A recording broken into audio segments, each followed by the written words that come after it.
رسول اللہ۔ بسم اللہ الرحمن الرحیم۔ صرف 5 منٹ کا مدرسہ قرآن و حدیث کی روشنی میں 10 باتیں آج کی اسلامی تاریخ 22 ربیع الاول۔ نمبر 1، اسلامی تاریخ۔ حضور صلی اللہ علیہ وسلم کی آمد کی بشارت۔ حضور صلی اللہ علیہ وسلم سے پہلے جتنے انبیاء اکرام گزرے ہیں، ہر ایک نے اپنی قوم کو آخری نبی حضرت محمد مصطفیٰ صلی اللہ علیہ وسلم کی آمد کی خبر دی ہے، اور آپ صلی اللہ علیہ وسلم کی مختلف نشانیاں بتا کر آپ صلی اللہ علیہ وسلم پر ایمان لانے کا عہد لیا ہے۔ چنانچہ 1000 تبدیلیوں کے باوجود آج تک تورات و انجیل میں وہ علامات اور نشانیاں موجود ہیں جو آپ صلی اللہ علیہ وسلم کی ذات بابرکت میں موجود تھیں۔ خود تورات و انجیل والے بھی اس حقیقت سے خوب واقف ہیں، جیسا کہ اللہ تعالیٰ فرماتا ہے، جن لوگوں کو ہم نے کتاب یعنی تورات و انجیل دی ہے، وہ رسول اللہ صلی اللہ علیہ وسلم کو ان کتابوں میں بیان کردہ نشانیوں کی بنا پر اپنے بیٹے کی طرح خوب پہچانتے ہیں، مگر اس کے باوجود ان میں سے ایک جماعت جان بوجھ کر حق بات کو چھپاتی ہے۔ اسی طرح قرآن میں حضرت عیسیٰ علیہ السلام نے فرمایا، اے بنی اسرائیل، میں تمہارے پاس اللہ کا ایسا پیغمبر بن کر آیا ہوں کہ مجھ سے پہلے جو تورات نازل ہوئی تھی میں اس کی تصدیق کرنے والا ہوں، اور اس رسول کی خوشخبری دینے والا ہوں جو میرے بعد آئے گا، جس کا نام احمد ہوگا۔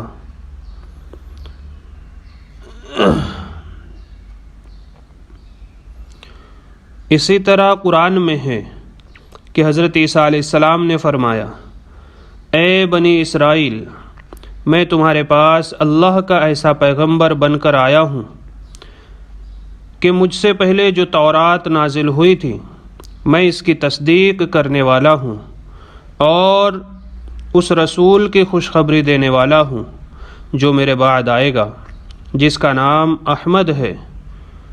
سورہ صف آیت نمبر 6۔ ایک مرتبہ خود حضور اکرم صلی اللہ علیہ وسلم نے فرمایا، میں اپنے باپ حضرت ابراہیم علیہ السلام کی دعا اور حضرت عیسیٰ علیہ السلام کی بشارت ہوں۔ نمبر 2، حضور اکرم صلی اللہ علیہ وسلم کا معجزہ۔ حضرت ابو ذر رضی اللہ عنہ کے متعلق پیشن گوئی۔ ایک مرتبہ آپ صلی اللہ علیہ وسلم نے فرمایا، اللہ تعالیٰ ابو ذر پر رحم فرمائے، وہ تنہا ہی رہتے ہیں، تنہا ہی مریں گے اور تنہا ہی اٹھائے جائیں گے۔ چنانچہ وہ مقام ربدہ میں اکیلے جا کر رہے، وہیں تنہائی کی زندگی گزاری اور وہیں وفات پائی۔ ان کے پاس اس وقت صرف ان کی بیوی اور غلام تھے۔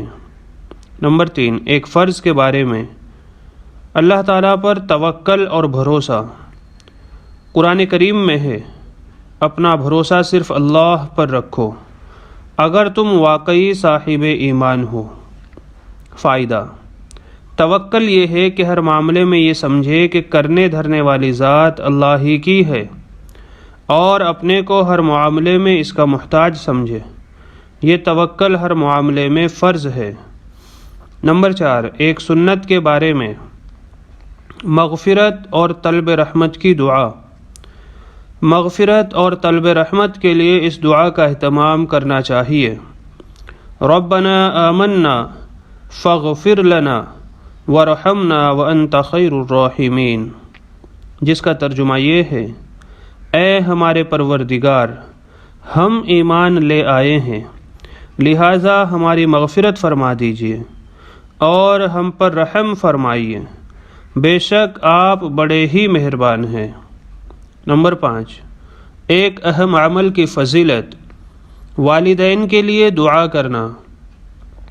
رسول اللہ صلی اللہ علیہ وسلم نے فرمایا، جس شخص کے ماں باپ یا ان میں سے کوئی ایک مر جائے اور وہ شخص ان کی نافرمانی کرنے والا ہو تو اگر وہ ان کے لیے ہمیشہ دعا و استغفار کرتا رہے تو وہ شخص فرما برداروں میں شمار ہو جائے گا۔ نمبر 6، ایک گناہ کے بارے میں نقصان کے بعد کی آسانیوں پر اترانا۔ قرآن میں اللہ تعالیٰ فرماتا ہے، جب ہم لوگوں کو نقصان پہنچانے کے بعد اپنی رحمت کا مزہ چکھاتے ہیں تو وہ ہماری ان نشانیوں کے بارے میں بھی شرارت کرنے لگتے ہیں، یعنی موجودہ آسانیوں میں پڑھ کر گزری ہوئی مصیبتوں کو جھٹلاتے ہیں اور مذاق اڑاتے ہیں، جبکہ انہیں ان نشانیوں سے عبرت حاصل کرنی چاہیے۔ نمبر 7، دنیا کے بارے میں، دنیا ہمیشہ رہنے کی جگہ نہیں ہے۔ حضرت عبداللہ بن مسعود رضی اللہ عنہ فرماتے ہیں کہ ایک دن رسول اللہ صلی اللہ علیہ وسلم کھجور کی چٹائی پر سوئے ہوئے تھے۔ جب اٹھے تو جسم مبارک پر اس چٹائی کے نشانات پڑ گئے۔ اس حالت کو دیکھ کر ہم نے عرض کیا کہ اگر حضور فرمائے تو ہم بستر کا انتظام کر دیں، تو آپ صلی اللہ علیہ وسلم نے ارشاد فرمایا، مجھے دنیا سے یعنی اس کے ساز و سامان اور راحتوں سے کیا لینا؟ میرا تعلق دنیا کے ساتھ بس ایسا ہے جیسا کہ کوئی مسافر کچھ دیر سایہ حاصل کرنے کے لیے کسی درخت کے نیچے ٹھہرے اور پھر اسے چھوڑ کر اپنی منزل کی طرف چل دے۔ نمبر 8، آخرت کے بارے میں، جنت اور جہنم کا ایک ایک قطرہ۔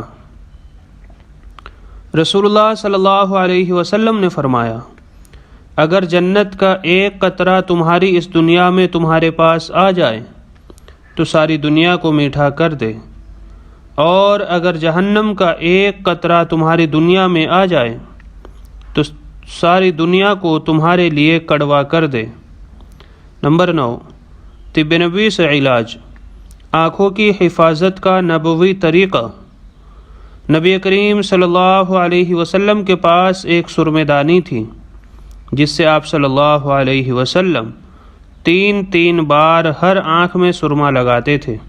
فائدہ، سرما آنکھوں کی حفاظت کرتا ہے، آنکھ کی روشنی کے لیے مفید ہے اور بیکار چیزوں کو نکال باہر کرتا ہے۔ نمبر 10، نبی صلی اللہ علیہ وسلم کی نصیحت۔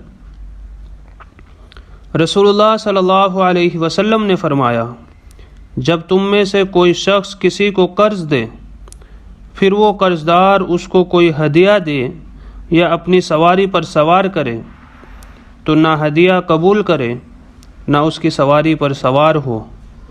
البتہ اگر اس قرض کے معاملے سے پہلے اس قسم کا برتاؤ دونوں میں تھا تو کوئی مضائقہ نہیں۔